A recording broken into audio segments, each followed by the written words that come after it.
ओम गम गणपतये नमः। श्री जगदम्बाई दुर्गा देव्यै नमः।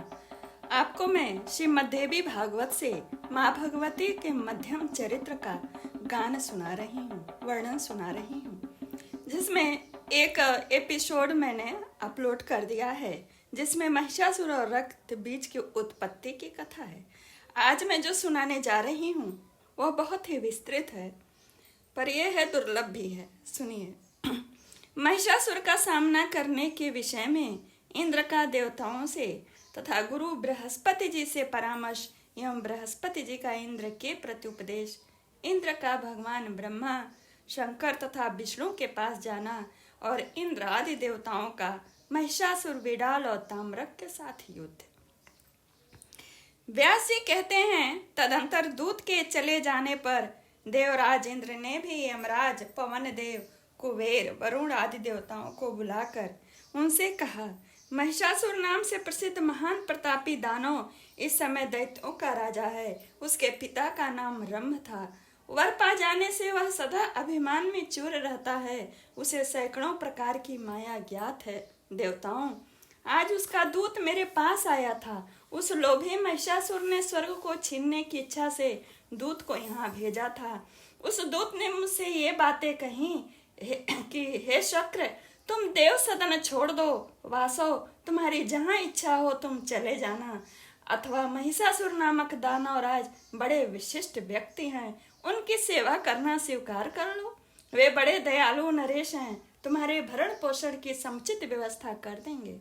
जो उनकी परिचर्या में लगे रहते हैं उन सेवकों पर वे कभी क्रोध नहीं करते। देवेश, यदि ये बातें स्वीकार न हो तो स्वयं युद्ध करने के लिए सेना की तैयारी में लग जाओ। मेरे वहां जाने पर दानवराज महिषासुर तुरंत तुम पर चढ़ाई कर देंगे। सूरवरों, महिषासुर महान नीच प्रकृति का दानव है। उसका दूत मुझसे उपयुक्त बातें कहकर चला गया। इसलिए हम लोगों को अब क्या करना चाहिए, इस विषय पर आप लोग विचार करें। देवताओं, बलवान पुरुष को चाहिए कि कभी किसी दुर्बल शत्रु की भी उपेक्षा न करें, विशेषकर जो अपने बल का अभिमान रखते हों। उन बलशाली पुरुषों को तो सदा ही उद्योगी बना रहना चाहिए। बुद्धि और बल के अनुसार निरंतर यत्न में लगे रहना चाहिए। हार और जीत तो प्रारब्ध के अधीन है, उसको कोई टाल नहीं सकता। इस समय उससे मैत्री कर लेना भी ठीक नहीं, क्योंकि महिषासुर दुष्ट है।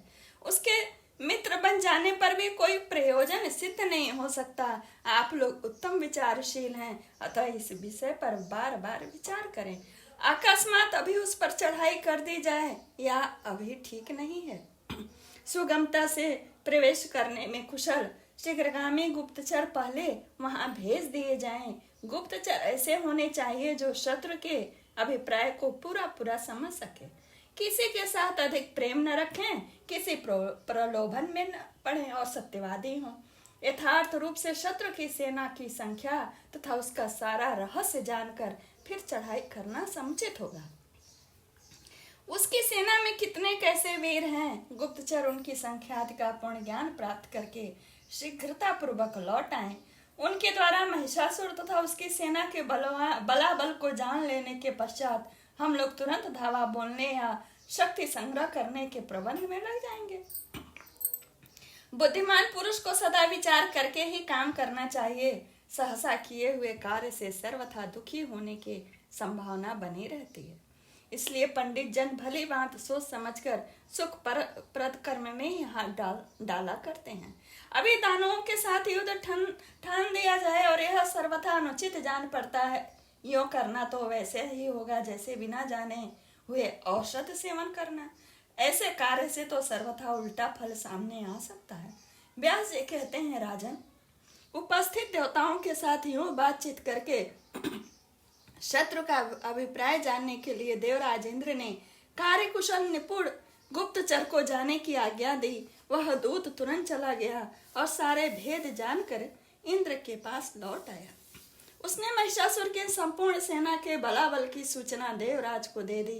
दानों के सैनिक उद्योग की जानकारी प्राप्त होने पर इंद्र अत्यंत आश्चर्य में पड़ गया। उन्होंने तुरंत देवताओं को आज्ञा दी। देवता आए देवता आए और मंत्रवेत्ताओं में श्रेष्ठ पुरोधा बृहस्पति जी को बुला लाए। उनके साथ परामर्श होने लगा। अंगिरानंदन बृहस्पति जी जब उत्तम आसन पर बैठ गए तब इंद्र ने उनसे कहा। इंद्र बोले, विद्वान, आप देवताओं के गुरु हैं, इस अवसर पर हमें क्या करना चाहिए यह बताने की कृपा करें। आप सर्वज्ञ पुरुष हैं, इस कठिन परिस्थितियों में हमें केवल आप ही अवलंब हैं। आज महिषासुर नामक दानव बहुत से दैत्यों को साथ लेकर युद्ध करने के लिए आ रहा है। उसमें अथाह बल है, वह अभिमान में मत रहता है, वह मंत्रज्ञ पुरुष है। इस अवसर पर कोई ऐसा कार्य करें जिससे उसकी शक्ति कुंठित हो जाए। जैसे दानवों के पक्ष में शुक्राचार्य हैं, वैसे ही हमारे पक्ष में आप हैं। विघ्नों को शांत करने के लिए आप सर्वथा श्रेष्ठ सम्मति दिया करते हैं। व्यास जी कहते हैं, जन्मेजय से, देवराज, इंद्र की बात सुनकर बृहस्पति जी उनसे कहने लगे, मन में खूब सोच समझकर किसी भी कार्य में तत्पर होना उसका स्वाभाविक गुण था। बृहस्पति जी बोले, देवराज, शांत रहो। इस समय धैर्य रखना परम आवश्यक है। दुख की घड़ी सामने आने पर तुरंत धैर्य नहीं छोड़ देना चाहिए। देवेंद्र, हार और जीत तो सदा ही देव पर निर्भर है। अतः बुद्धिमान पुरुष का कर्तव्य है कि सदा ही धैर्य का आश्रय लेकर अपने स्थान से विचलित न हो। सत्कृतो होनी होकर ही रहती है, इस बात पर पूरी आस्था रखनी चाहिए। हाँ, मनुष्य अपनी शक्ति के अनुसार उद्यम करने में सर्वथा तत्पर रहे। वीतराग मुनिगण भी तो मुक्ति पाने के लिए निरंतर उद्यमशील रहते हैं। इसलिए निर्धारित नीति के अनुसार सदा ही कार्य में संलग्न परम आवश्यक है। सुख मिले अथवा ना मिले, इस विषय में चिंता की आवश्यकता नहीं, क्योंकि सुख दुख को तो दैव पर ही निर्भर है। कभी कभी बिना पुरुषार्थ किए भी कार्य में सफलता मिल जाती है, किंतु इस बात को लक्ष्य करके अंधे और पंगुओं की भांति अकर्मण्य होकर पड़े रहना उचित नहीं। हाँ, यदि पुरुषार्थ करने पर भी सिद्धि ना मिल सके तो इसमें वह बिल्कुल निर्दोष है, क्योंकि प्राणी मात्र दैव का अनुशासन भंग नहीं कर सकता। देवराज, सेना, मंत्री मंडल, मंत्र, रथ और आयुध ये केवल साधन मात्र है। इनके द्वारा कार्य सिद्ध हो ही जाए यह निश्चित नहीं है। कार्य सिद्धि में दैव की सत्ता प्रधान है। कहीं कहीं ऐसा भी देखा जाता है कि बलवान को अनेकों कष्ट भोगने पड़ते हैं और निर्मल सुख भोगता है। बेचारा बुद्धिमान बिना कुछ खाए पिए सो जाता है और मूर्ख अनेकों पकवान उड़ाता है। का पुरुष के हाथ में विजयश्री चली जाती है और शूरवीर पुरुष हार जाते हैं। देवराज, प्राणी जगत पर तो दैव का ही पूर्ण शासन है, अतः इसमें किसी भी परिस्थिति के सामने आने पर चिंता करना कदापि अभिष्ट नहीं है। हाँ, उद्यम से कभी भी चूकना नहीं चाहिए। दुख आने पर अधिक से अधिक दुखी की और सुख के समय सुख के चरम स्थान की ओर दृष्टि दौड़ानी चाहिए। हर्ष और शोक शत्रु तुल्य है, इन्हें अपने आत्मा को न सौंपें। विवेकी पुरुषों को चाहिए कि इनके उपस्थित होने पर धैर्य का ही अनुसरण करें। अधीर हो जाने पर दुख का जैसा भयंकर रूप सामने दिखाई पड़ता है, वैसा धैर्य धारण करने पर नहीं दिखता। परंतु दुख और सुख के सामने आने पर सहनशील बने रहना अवश्य ही दुर्लभ है। जो पुरुष हर्ष और शोक की अवस्था में अपनी सद्बुद्धि से निश्चय करके उनके प्रभाव से प्रभावित नहीं होता, उसके लिए कैसा सुख और कैसा दुख। वैसी परिस्थितियों में तो यह सोचे कि मैं निर्गुण हूँ, मेरा कभी नाश नहीं हो सकता, मैं इन 24 गुणों से पृथक हूँ, फिर मुझे दुख और सुख से क्या प्रयोजन। भूख और प्यास का प्राण से, शोक और मोह का मन से तथा जरा और मृत्यु का शरीर से संबंध है। बहुत सुंदर बात है, ध्यान दीजिए। भूख और प्यास का प्राण से, शोक और मोह का मन से तथा जरा और मृत्यु का शरीर से संबंध है। मैं इन 6 उर्मियों से रहित कल्याण स्वरूप हूँ। शोक और मोह यह शरीर के गुण है। आत्मा को अपने को संबोधित करके ऐसा अपने को समझा करके सुख में रहना चाहिए, ऐसा से बृहस्पति भगवान इंद्रदेव को समझा रहे हैं। मैं इनकी चिंता में क्यों उलझूं? मेरा शरीर नहीं, मैं शरीर नहीं हूँ और न मेरा इससे कोई अस्थायी संबंध ही है। मेरा स्वरूप अखंड आनंदमय है। प्रकृति और विकृति मेरे इस आनंदमय स्वरूप से पृथक है। फिर मेरा कभी भी दुख से क्या संबंध है? देवराज, तुम सच्चे मन से हम इस रहस्य को भली भांति समझकर ममता रहित हो जाओ। सत करो तो तुम्हारे दुख के अभाव का सर्वप्रथम उपाय यही है कि ममता ही परम दुख है और निर्ममत्व ममता का अभाव हो जाना परम सुख का साधन है। सचिपते कोई सुखी होना चाहे तो संतोष का आश्रय ले ले। संतोष के अतिरिक्त सुख का स्थान और कोई कहीं नहीं है। अथवा देवराज, यदि तुम्हारे पास ममता दूर करने वाले ज्ञान का नितांत अभाव हो तो प्रारब्ध के विषय में विवेक का आश्रय लेना परम आवश्यक है।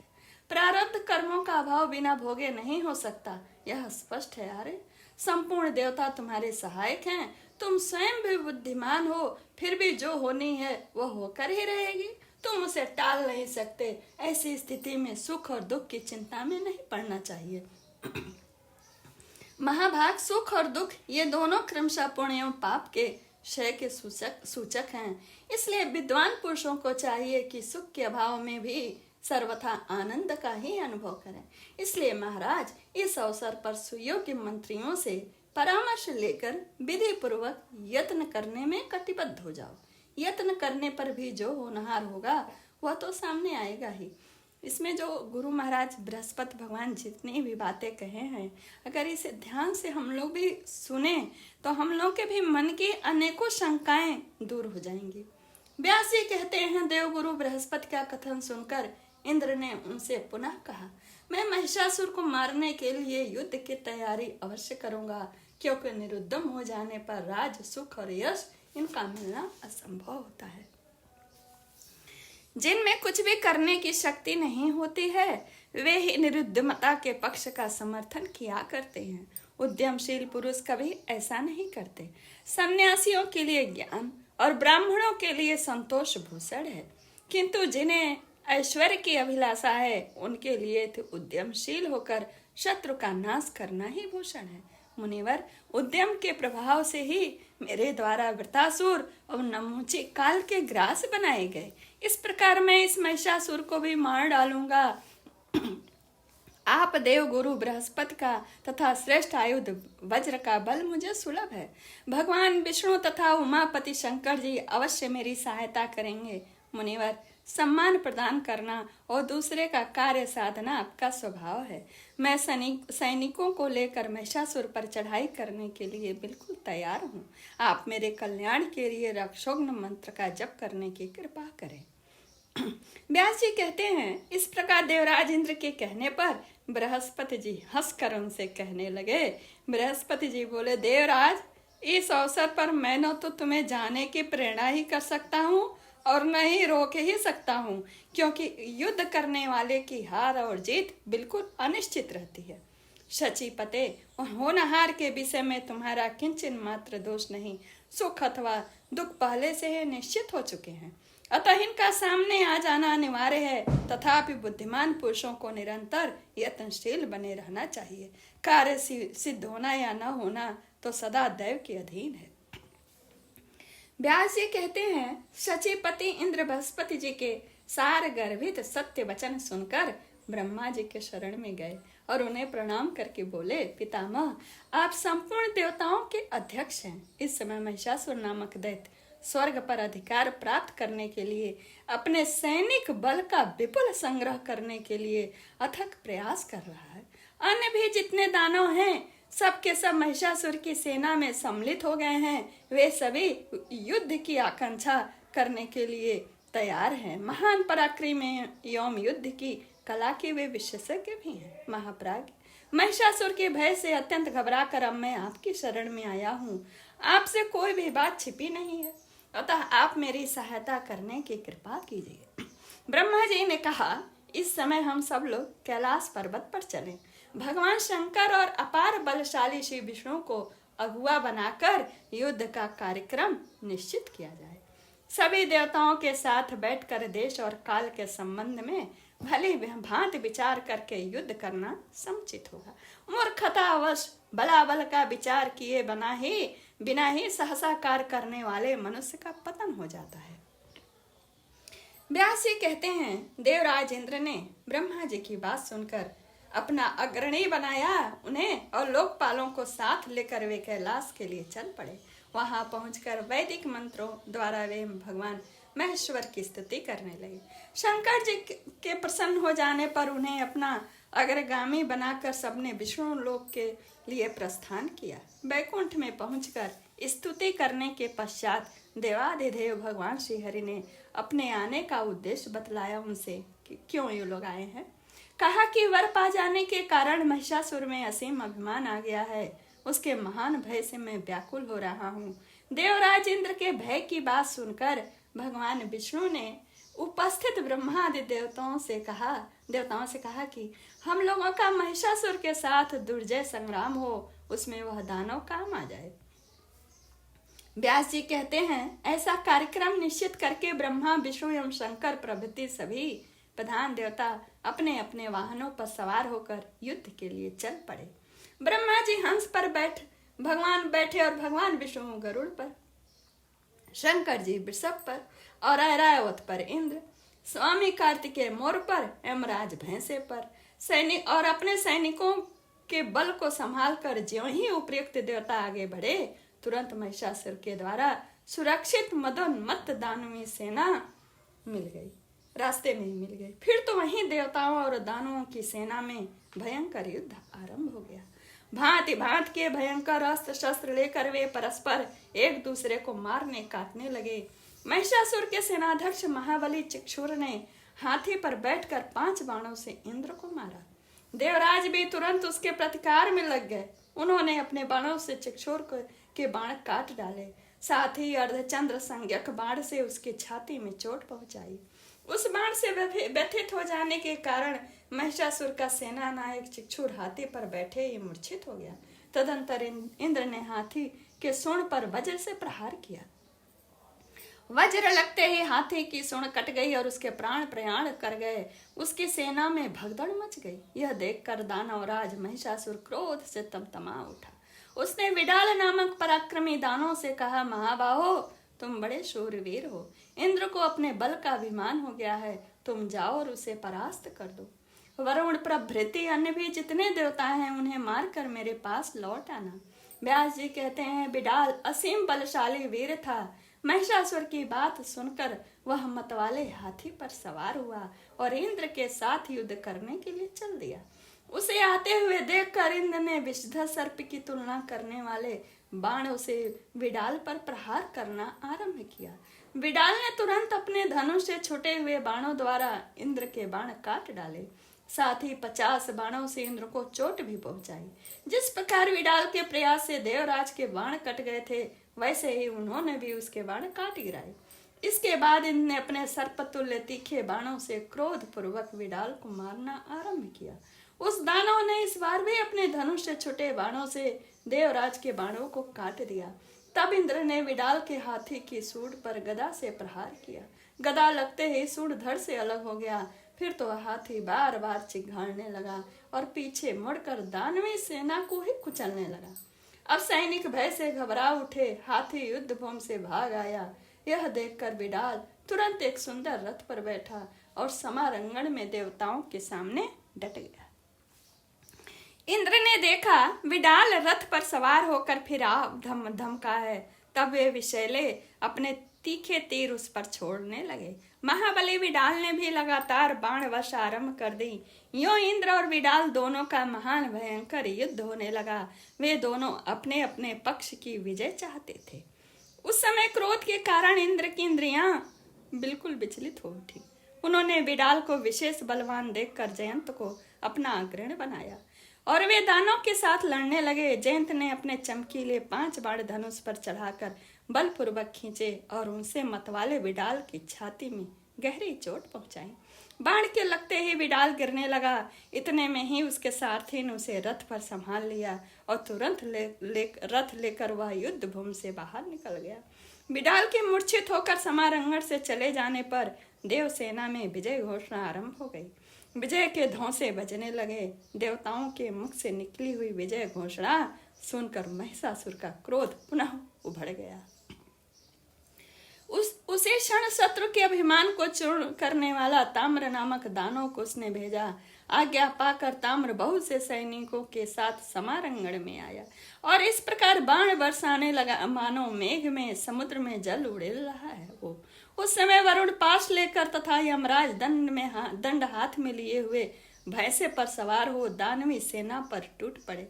फिर तो देवता और दानव दोनों में रोमांचकारी युद्ध छिड़ गया। यमराज के द्वारा फेंके हुए दंड से महाबाहु ताम्र घायल हो गया, फिर भी युद्ध भूमि से उसके पैर एक कदम भी पीछे नहीं हटे। समारंगण में डटे रहकर ही उसने वेग पूर्वक धनुष खींचा और तीखे बाणों का प्रयोग करके इंद्र आदि देवताओं को मारना आरंभ कर दिया। देवताओं को भी असीम क्रोध आया। वे अपने दिव्य बाणों से दानवों को मारने और ठहरो ठहरो कहकर गरजने लगे। उनकी मार पड़ने पर ताम्र युद्ध भूमि में ही मूर्छित हो गया। दानव सैनिकों में बड़े जोर से हाहाकार मचने लगी। भय से उनका सब हृदय थर्रा उठा सबका। ये देवी भागवत के 5वें स्कंद का 4था और 5वां अध्याय था। ये यहीं पर वर्णन पूर्ण होता है। इसमें बहुत ही अच्छा वर्णन आएगा जिसमें माँ और महिषासुर का वार्तालाप है। और चूँकि मैंने कई बार पढ़ा है, मुझे बहुत अच्छा लगा। विस्तृत है, समय नहीं है, सब लोग नहीं सुन पाते। मेरी इच्छा हुई डालती हूँ, जब कभी आप लोगों को समय मिले पूरा जरूर सुनिएगा। धन्यवाद, नमस्कार, जय श्री कृष्ण।